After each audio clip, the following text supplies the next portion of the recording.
إن الحمد لله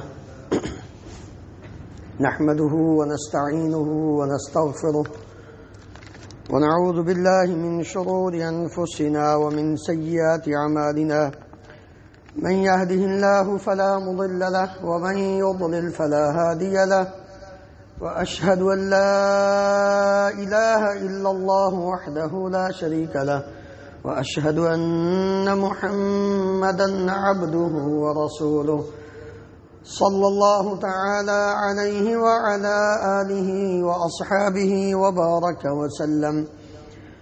يا أيها الذين آمنوا اتقوا الله حق تقاته ولا تموتن إلا وأنتم مسلمون. يا أيها الناس اتقوا ربكم الذي خلقكم من نفس واحدة وخلق منها زوجها وبث منهما رجالا كثيرا ونساء واتقوا الله الذي تساءلون به والأرحام إن الله كان عليكم رقيبا.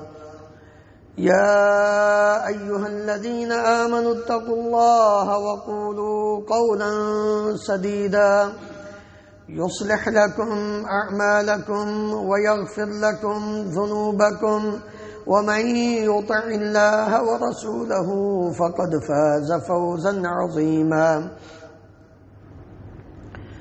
أما بعد فإن خير الحديث كتاب الله وخير الهدي هدي محمد صلى الله عليه وسلم وشر الأمور محدثاتها وكل محدثة بدعة وكل بدعة ضلالة وكل ضلالة في النار.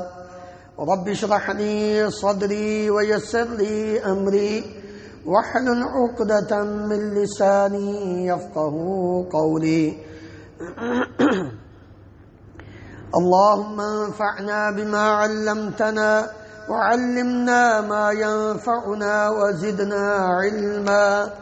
سبحانك لا علم لنا إلا ما علمتنا إنك أنت العليم الحكيم. رب أوزعني أن أشكر نعمتك التي أنعمت علي وعلى والدي وأن أعمل صالحا ترضاه وأصلح لي في ذريتي إني تبت إليك وإني من المسلمين. اللهم اجعلني صبورا شكورا واجعلني في عيني صغيرا وفي أعين الناس كبيرا. رب أعوذ بك من همزات الشياطين وأعوذ بك رب أن يحضرون. اللهم طهر قلوبنا من النفاق وأعمالنا من الرياء وألسنتنا من الكذب وأعيننا من الخيانة فإنك تعلم خائنة الأعين وما تخفي الصدور. أعوذ بالله السميع العليم من الشيطان الرجيم من همزه ونفخه ونفثه. والسابقون الأولون من المهاجرين والأنصار والذين اتبعوهم بإحسان رضي الله عنهم ورضوا عنه وأعد لهم جنات تجري تحتها الأنهار خالدين فيها أبدا ذلك الفوز العظيم. ہر قسم کی حمد و ثنا اللہ رب العالمین کی ذات گرامی کے لیے انگنت لا تعداد بے شمار درود و سلام اس ہستی مقدس پر جن کا نام نامی اسم گرامی محمد رسول اللہ صلی اللہ علیہ وآلہ وسلم ہے. محترم حضرات، آج کے اس مختصر خطبہ جمعہ میں جس شخصیت کے متعلق بات کرنا مقصود ہے، حقیقت بات یہ ہے کہ عالم اسلام کی وہ عظیم شخصیت جس کے متعلق کسی اہل درد نے یہ کہا تھا کہ پیکر صبر و وفا، خزانہ شرم و حیا، جبل استقامت، مثالی دیانت، دماد رسول، عند اللہ مقبول، جامع القرآن، نمونہ ایمان، عظیم انسان، سیدنا حضرت عثمان بن عفان رضی اللہ عنہ، یہ وہ عظیم شخصیت ہے کہ جن کے ایمان کی گواہی خود رب العالمین دیتے ہیں، کوئی عام انسان نہیں دیتا۔ دنیا کچھ بھی کہے، اپنی زبان کو جتنا بھی دراز کر لے، لیکن جن کے ایمان کی گواہی خود مالک الملک فرمائیں، ان کی شان کے کیا کہنے۔ اگر ہم قرآن مجید کا مطالعہ کریں تو پتہ یہ چلتا ہے، اللہ اکبر، صرف ایمان کی گواہی نہیں دی بلکہ رب العالمین نے تو یہاں تک فرما دیا کہ اگر ان کے ایمان جیسا تمہارا ایمان نہ ہوا تو تم ہدایت نہیں پاؤ گے۔ فَإِنْ آمَنُوا بِمِثْلِ مَا آمَنْتُمْ بِهِ فَقَدِ اهْتَدَوْا وَإِنْ تَوَلَّوْا فَإِنَّمَا هُمْ فِي شِقَاقٍ فَسَيَكْفِيكَهُمُ اللَّهُ وَهُوَ السَّمِيعُ الْعَلِيمُ۔ اگر یہ لوگ تمہارے ایمان جیسا ایمان لائیں گے تو یہ ہدایت والے بنے۔ کون ہے عثمان غنی رضی اللہ عنہ؟ وعد اللہ الذین آمنوا منکم وعملوا الصالحات، اللہ رب العالمین نے اہل ایمان اور نیک اعمال کرنے والوں میں کے ساتھ وعدہ کیا ہے۔ وہ اہل ایمان کون ہے؟ منکم، تمہارے اندر ایمان میں تمہارے اندر وہ موجود ہیں۔ اگر اس سے ابو بکر، عمر، عثمان رضی اللہ عنہ مجمعین کو نکال دیا جائے تو ایمان ہی ختم ہو جاتا ہے۔ کس بات کا وعدہ کیا؟ کیا فرمایا اللہ تعالی نے؟ لَيَسْتَخْلِفَنَّهُمْ فِي الْأَرْضِ كَمَا اسْتَخْلَفَ الَّذِينَ مِنْ قَبْلِكُمْ، ہم ان کو جو مومن ہیں، منکم تمہارے اندر، اور منکم کم کے اندر سب سے پہلے صحابہ اکرام رضی اللہ عنہ مجمعین آتے ہیں، کیونکہ وہ سب سے پہلے مخاطب تھے۔ اللہ رب العالمین نے ان کو فرمایا تمہارے اندر مومن کون ہیں؟ لَيَسْتَخْلِفَ، کیا دوں گا؟ ایمان اور عمل صالح کرنے والوں کو کیا دوں گا؟ رب العالمین فرماتے ہیں سب سے پہلا وعدہ لَيَسْتَخْلِفَنَّهُمْ فِي الْأَرْضِ، زمین میں خلافت عطا فرماؤں گا۔ نبی کریم صلی اللہ علیہ وسلم کے بعد نبوت کی خلافت کے حقدار تم میں موجود ہیں۔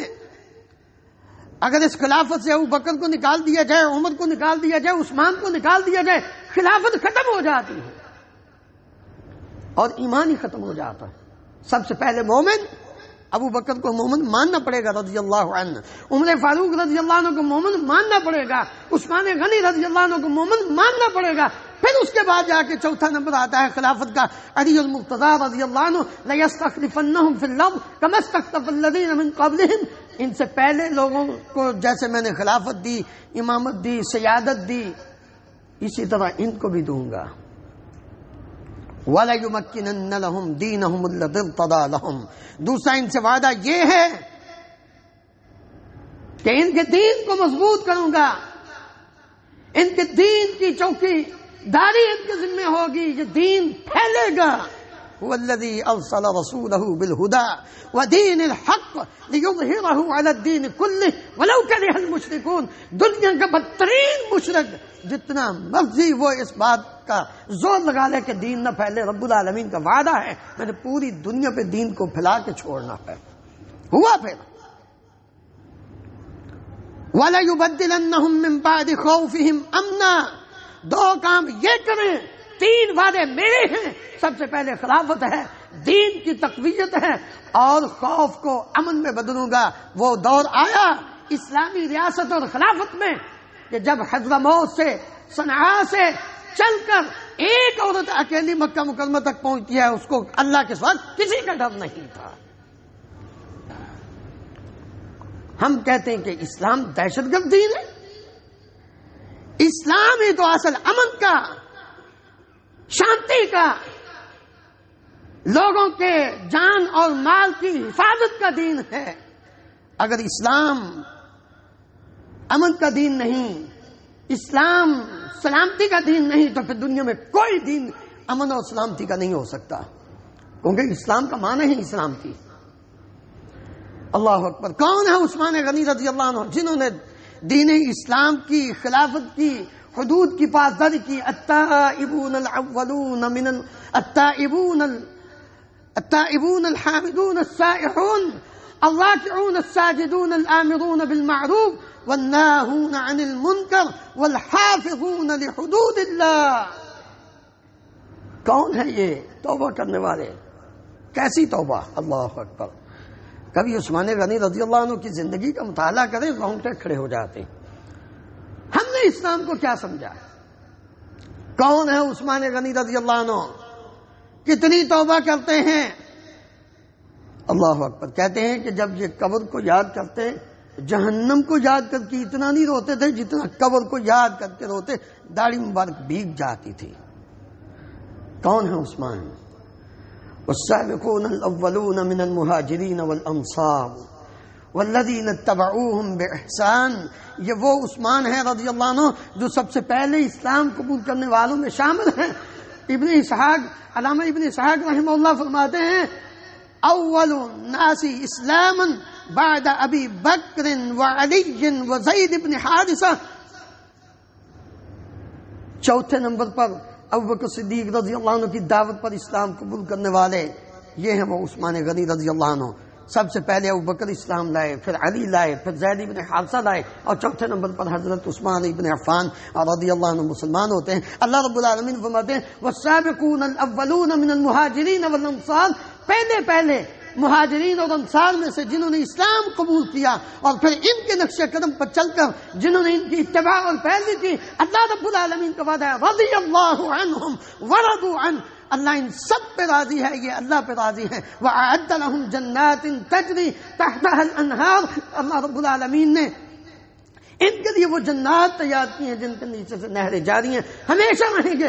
ذَلِكَ الْفَوْزُ الْعَظِيمُ، یہ وہ لوگ ہیں جن کے لیے اللہ رب العالمین نے سب سے بڑی کامیابی عطا کی ہے۔ کون ہے عثمان غنی رضی اللہ عنہ جن کے دل کے تقوی کا امتحان خود رب العالمین لیتے ہیں؟ کوئی دنیا کا پروفیسر، کوئی دنیا کا سپرنٹینڈنٹ، کوئی دنیا کا نگران نہیں رہتا، کوئی دنیا کا بورڈ نہیں رہتا، بلکہ رب العالمین فرماتے ہیں ان الذین یغضون اصواتهم عند رسول اللہ اولئک الذین امتحن اللہ قلوبهم للتقوى لهم مغفرۃ واجر عظیم۔ لوگوں، جن لوگوں کے دلوں کا امتحان رب العالمین نے لیا، میں دیکھا تو صحیح ان کے دل کیسے ہیں۔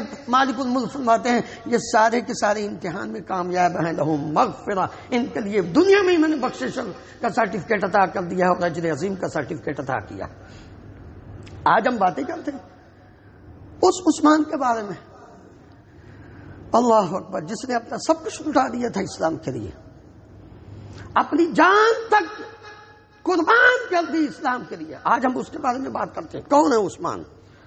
پتہ ہے یہ نبی کریم صلی اللہ علیہ وآلہ وسلم کی سگی پھپھو، آپ صلی اللہ علیہ وسلم کی سگی پھپھو کا نواسا ہے، عروہ کا بیٹا ہے، اور ام الحکیم بیضاء کا نواسا ہے، اور ام حکیم یہ نبی کریم صلی اللہ علیہ وسلم کے والد محترم عبداللہ، ان کی سگی بہن جڑواں پیدا ہوئے تھے۔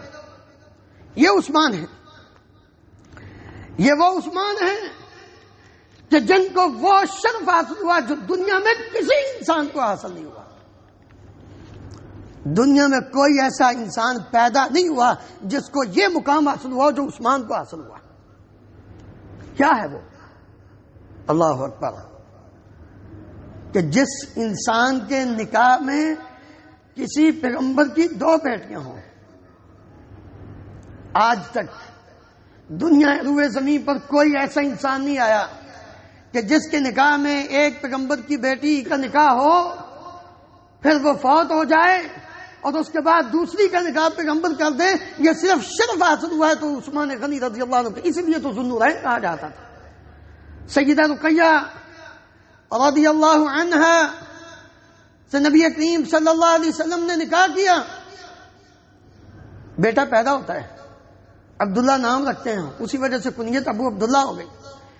پہلے ابو عمر تھی، جب عبداللہ پیدا ہوتے ہیں تو عمر کنیت ابو عمر سے ابو عبداللہ ہوئی۔ جب وہ 6-7 سال کے ہوئے تو ایک مرغ نے ان کی آنکھوں میں چونچ ماری، جس کی وجہ سے آنکھیں دونوں ضائع ہو گئی اور بیمار ہوئے اور اسی حالت میں وہ فوت ہو گئے۔ اللہ اکبر۔ رقیہ،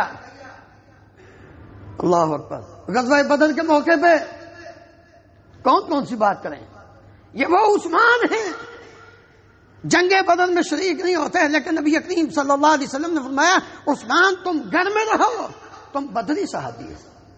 کون بدری صحابی؟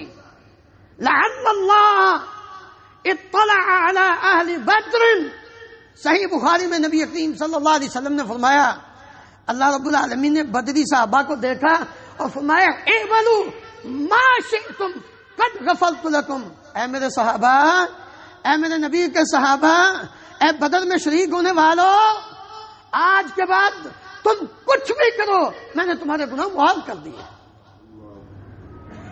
عثمان بدر میں نہیں، عثمان گھر میں ہے۔ نبی کریم صلی اللہ علیہ وسلم نے فرمایا تمہیں وہی کچھ ملے گا جو بدر والوں کو ملے گا۔ کیوں؟ اس لیے کہ زوجہ محترمہ سیدہ رقیہ رضی اللہ عنہا بیمار ہیں، نبی کریم صلی اللہ علیہ وسلم کی لگتے جگر بیمار ہے۔ آپ فرمایا عثمان اس کا کوئی خیال رکھنے والا نہیں، تم اس کی تیمارداری کرو، اس کا خیال رکھو، اللہ رب العالمین تمہیں وہی مقام عطا فرمائیں گے جو جنگ بدر میں بنفس نفیس شریک ہوئے ہوں، جو ان کو ملے گا وہی تمہیں ملے گا۔ سیدہ رقیہ نبی کریم صلی اللہ علیہ وسلم کے واپس آنے سے پہلے فوت ہو جاتی ہیں۔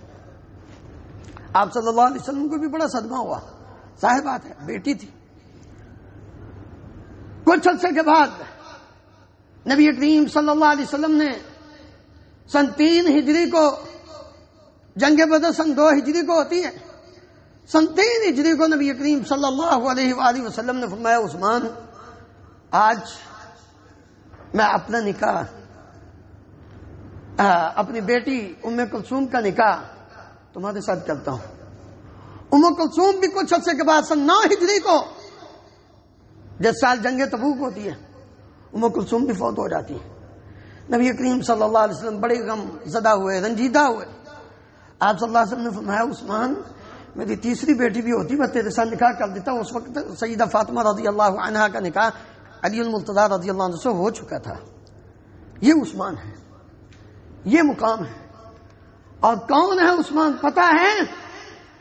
آج بڑی زبانیں دراز کرنے والے وہ بھی اس بات کے اوپر مجبور ہو گئے۔ جاؤ اٹھا کر دیکھو کتاب الروضہ اور دیگر بحار الانوار، ملا مجلسی، باقر مجلسی کی کتاب،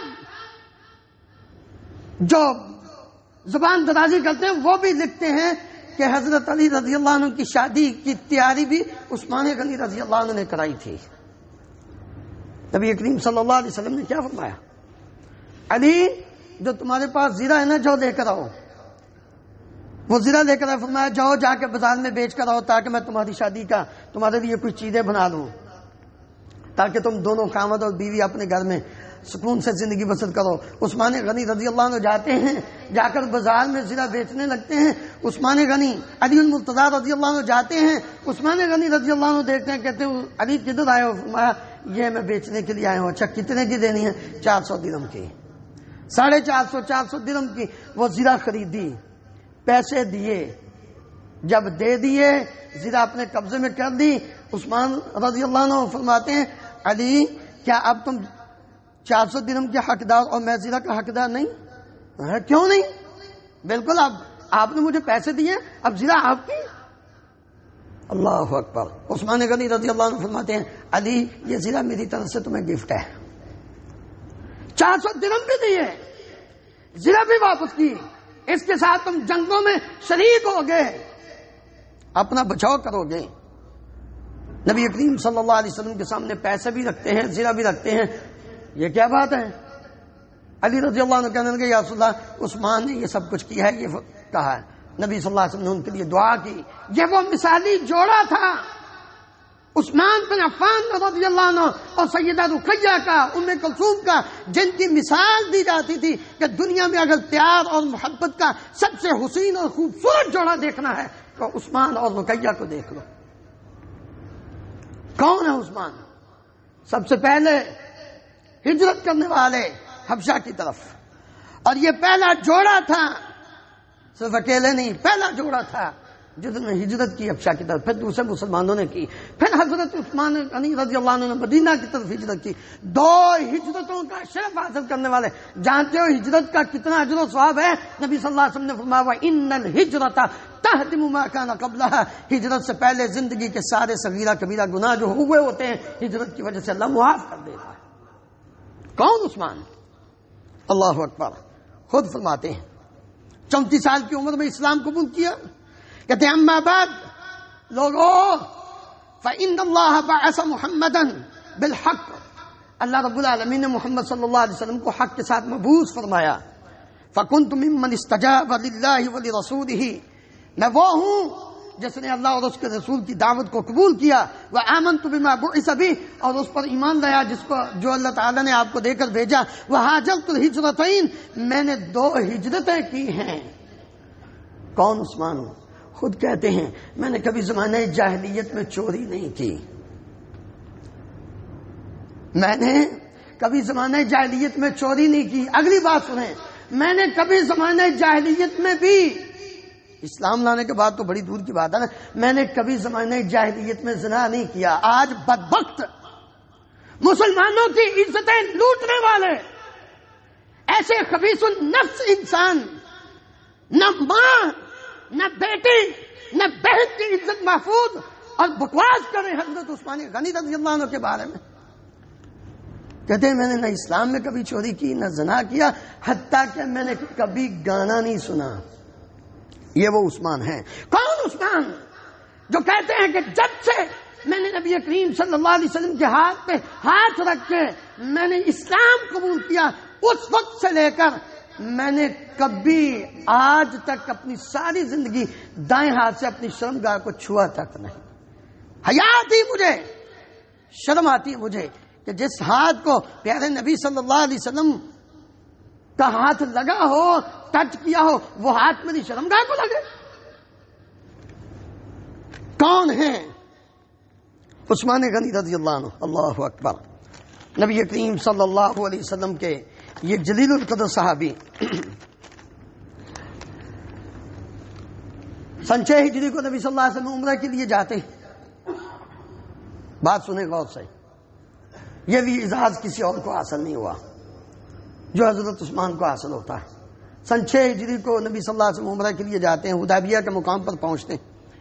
وہاں جب پہنچتے ہیں تو مکہ میں پیغام بھجوایا جاتا ہے کہ ہم عمرہ کی نیت سے آئے ہیں، کوئی جنگ کی نیت سے نہیں آئے۔ مکے والوں کو پتہ چلا، انہوں نے اپنے قاصد بھیجے، ادھر سے نبی صلی اللہ علیہ وسلم نے حضرت عثمان کو بھیجا کہ جاؤ، تم جاؤ جا کے بات کرو ان سے، کیونکہ حضرت عثمان کے خاندان بنو امیہ مکہ میں موجود تھے۔ جاتے ہیں، جا کر ان سے بات کرتے ہیں، وہ کہتے ہیں عثمان تم طواف کر لو، نبی صلی اللہ علیہ وسلم کو اور صحابہ کو اجازت نہیں۔ حضرت عثمان کہنے لگے چلے او نادانو، بھلا یہ کیسے ہو سکتا ہے کہ آقا علیہ السلام حدیبیہ کے مقام پر بیٹھ رہے ہیں اور میں عثمان بیت اللہ کا طواف کر لوں؟ یہ نہیں ہو سکتا، پیارے نبی صلی اللہ علیہ وسلم طواف کریں گے تو میں کروں گا۔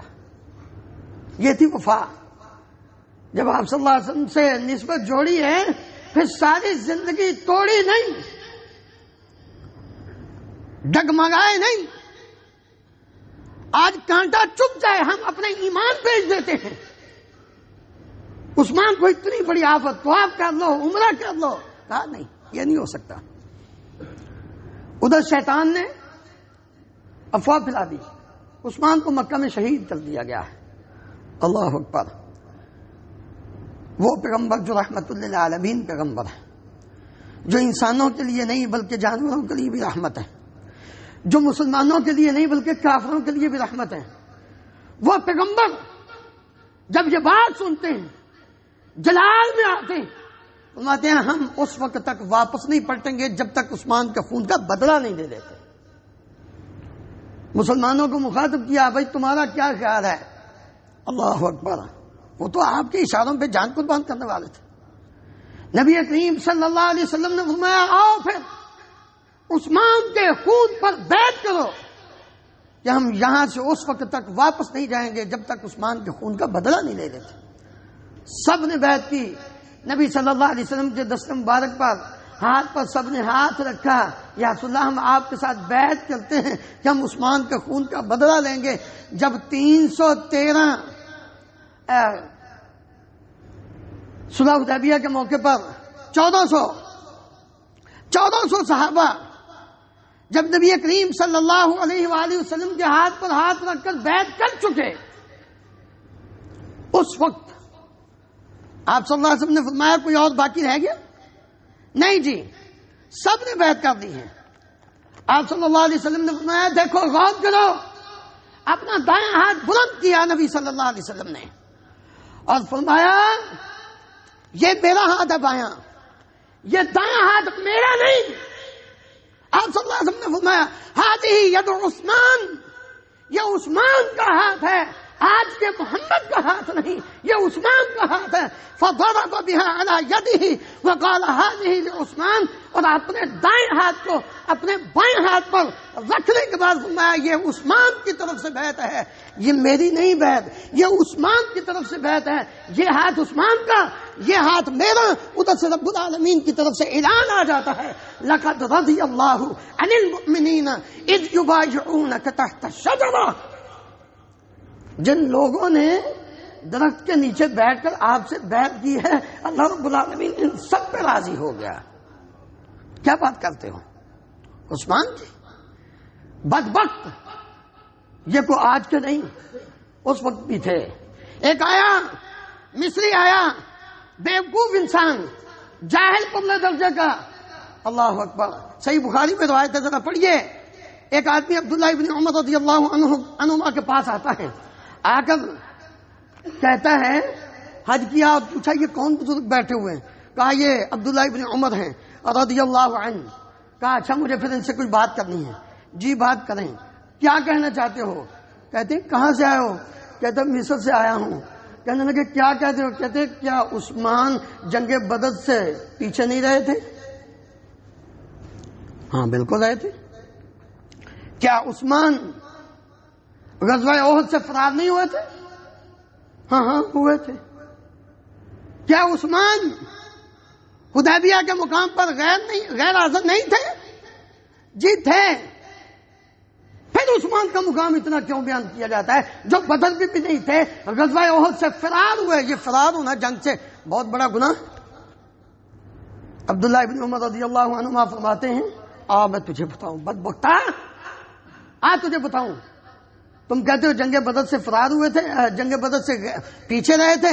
نبی کریم صلی اللہ علیہ وسلم نے فرمایا تھا اے عثمان تم گھر میں رہو، اللہ رب العالمین تمہیں وہی اجر عطا فرمائے گا جو جنگ بدر میں شریک ہونے والوں کو ملے گا. یہ نبی صلی اللہ علیہ وسلم نے فرمایا تھا. تم کون ہو زبان کھولنے والے؟ تم کہتے ہو کہ جنگ احد سے فرار ہوئے تھے جب یہ افواہ پھیلی تھی کہ نبی صلی اللہ علیہ وسلم شہید کر دیے گئے ہیں.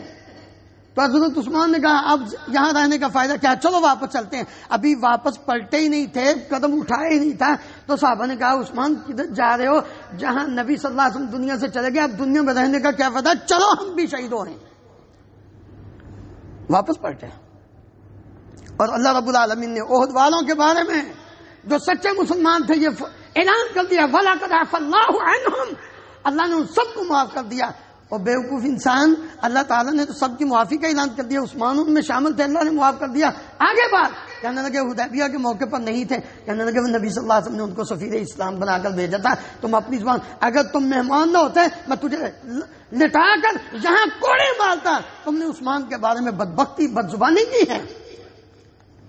اللہ اکبر. کون عثمان؟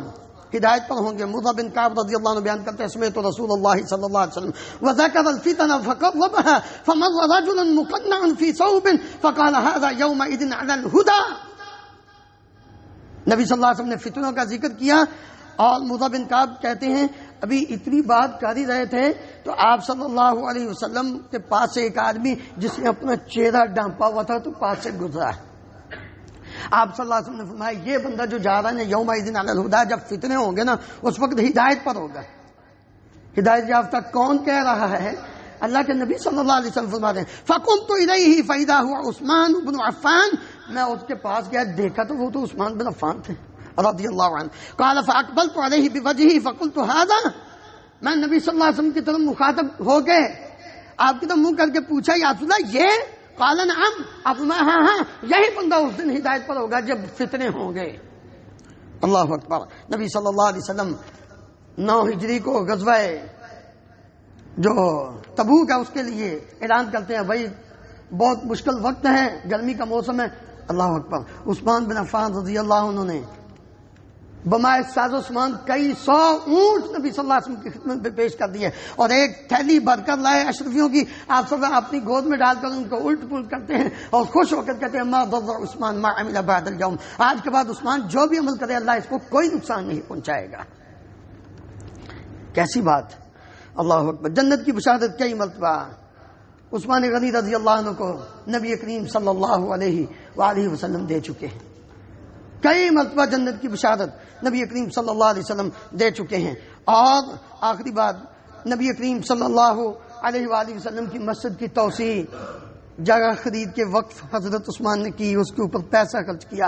مدینہ میں میٹھے پانی کا کنواں نہیں تھا، 24,000 درم کا یہودی نے بیچا، آدھا خرید کر 12,000 درم کا آدھا خرید کر ان کو وقف کر دیا. مسلمانوں کو، یہودیوں کو، سب کو اعلان کر دیا جو بھی آج کے دن پانی بھر کر لے جانا چاہے لے جائے، فری پانی ملے گا. اللہ اکبر. وہ کنواں آج بھی موجود ہے، وہ باغ آج بھی موجود ہے اور اسی باغ سے آج بھی راجحی بینک میں اکاؤنٹ عثمان غنی رضی اللہ عنہ کے نام کا موجود ہے، جس باغ کی پوری اور کئی بلڈنگیں موجود ہیں جن کی آمدن آج بھی اللہ کے لیے وقف ہے. وہ ساری کی ساری حضرت عثمان غنی رضی اللہ عنہ کے نام اعمال میں اجر و ثواب لکھا جا رہا. کون عثمان؟ جانتے ہو نبی کریم صلی اللہ علیہ وسلم نے فرمایا تھا اللہ اکبر یا عثمان آخری ان اللہ یقمصک قمیصا. عثمان اللہ رب العالمین تجھے ایک ایسی قمیص پہنائے گا فإن أرادك المنافقون على خلعه فلا تخلعه حتى تلقاني. اے عثمان اگر منافق، حدیث کے الفاظ پہ غور کریں، مسلمان نہیں، اگر منافق وہ قمیص تجھ سے چھیننا چاہیں تو آپ نے اس قمیص کو اتارنا نہیں ہے. مراد خلافت تھی. منافق تجھ سے خلافت چھیننے کی کوشش کریں گے لیکن تو نے وہ خلافت چھوڑنی نہیں ہے حتیٰ تلقانی، حتیٰ کہ تو شہید ہو جائے. نبی کریم صلی اللہ علیہ وسلم احد پہاڑ پر کھڑے ہیں، جنبش لی میں اس پت یا احد فإنما علیک نبی و صدیق و شہیدان. احد ٹھہر جا، تجھے پتہ نہیں آج تیری پشت کے اوپر ایک نبی ہے، ایک صدیق ہے، 2 شہید ہیں، عمر اور عثمان رضی اللہ عنہ. اللہ رب العالمین ہمیں حضرت عثمان غنی رضی اللہ عنہ کی زندگی اور آپ کی سیرت کو سمجھ کر اس کے مطابق اپنی زندگی کو گزارنے کی توفیق عطا فرمائے. 18 ذوالحج کو سن 35 ہجری جمعے کے دن عصر کے بعد عثمان بن عفان رضی اللہ عنہ کو شہید کر دیا جاتا ہے.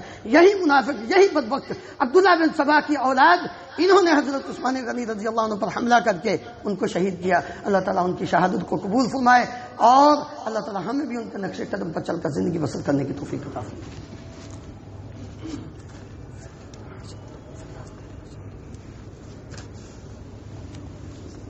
إن الحمد لله نحمده ونستعينه ونستغفره ونعوذ بالله من شرور أنفسنا ومن سيئات أعمالنا من يهده الله فلا مضل له ومن يضلل فلا هادي له وأشهد أن لا إله إلا الله وحده لا شريك له وأشهد أن محمدا عبده ورسوله صلی اللہ تعالی علیہ وعلى آلہ وأصحابہ وبارک وسلم۔ محترم بھائیو، اپنے ایمان کی فکر کریں۔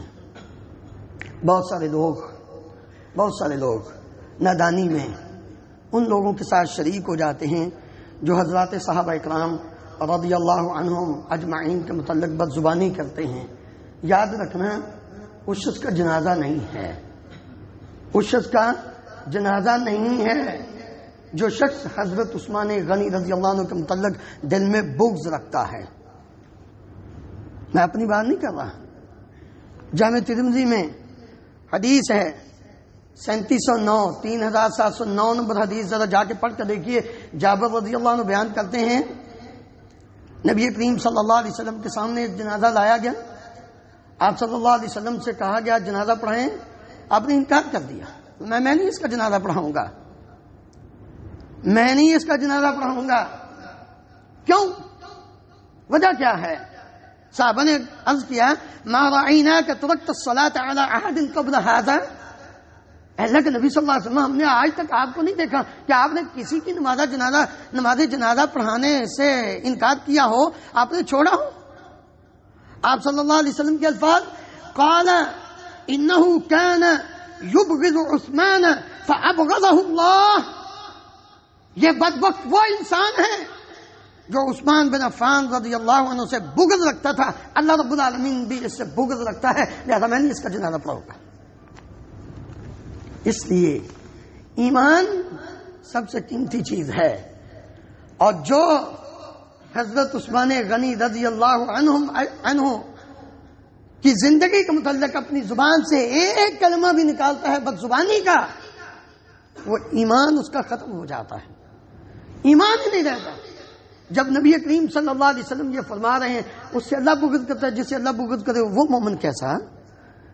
اللہ رب العالمین نے یہ وہ عثمان ہے جو جامع القرآن عثمان ہے، یہ وہ عثمان ہے جو سخی عثمان ہے، یہ وہ عثمان ہے جو روزانہ ہر جمعے کو ایک غلام آزاد کیا کرتے تھے، کئی غلاموں کو آزاد کیا۔ کون عثمان ہے؟ جنہوں نے قرآن مجید کی تلاوت کو اپنا اوڑھنا بچھونا 40 دن تک پانی کھانا پینا تو پانی کا ایک گھونٹ بھی نہیں ملا، لیکن کس پہ گزارا ہے؟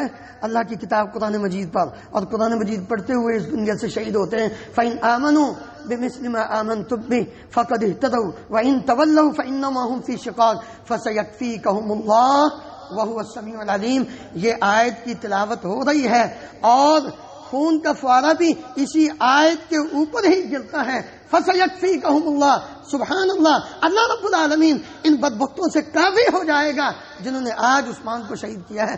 یہ اللہ رب العالمین نے حضرت عثمان غنی، دنیا کی شہادت کی گواہی کوئی اور دے گا، لیکن عثمان غنی رضی اللہ عنہ کی شہادت کی گواہی اللہ کا قرآن دے گا۔ اللہ تعالیٰ ان کی شہادت کو قبول فرمائے اور ہم سب کو صحیح معنوں میں کتاب و سنت کو سمجھ کر حضرات صحابہ اکرام رضی اللہ عنہم اجمعین کی سیرت طیبہ، ان کے نقش قدم پر چل کر عمل کرنے کی توفیق عطا فرمائے۔ ان اللہ و ملائکتہ یصلون علی النبی یا ایھا الذین آمنوا صلوا علیہ وسلموا تسلیما۔ اللهم صل علی محمد وعلى آل محمد كما تحب وترضى۔ اللهم اغفر لنا وللمؤمنین والمؤمنات والمسلمين والمسلمات الأحياء منهم والأموات۔ اللهم اشف مرضانا ومرضى المسلمين، أذهب الباس رب الناس واشف أنت الشافي، لا شفاء إلا شفاؤك شفاء لا يغادر سقما۔ اللهم انصر الإسلام والمسلمين، اللهم أعز الإسلام والمسلمين وأذل الشرك والمشركين، اللهم أهلك النفاق والمنافقين، اللهم أرنا الحق حقا وارزقنا اتباعه وأرنا الباطل باطلا وارزقنا اجتنابه، اللهم آمنا في أوطاننا واجعل هذا البلد آمنا مطمئنا رخاء سخاء وسائر بلاد المسلمين، سبحان ربك رب العزة عما يصفون وسلام على المرسلين والحمد لله رب العالمين۔ واقم الصلاة۔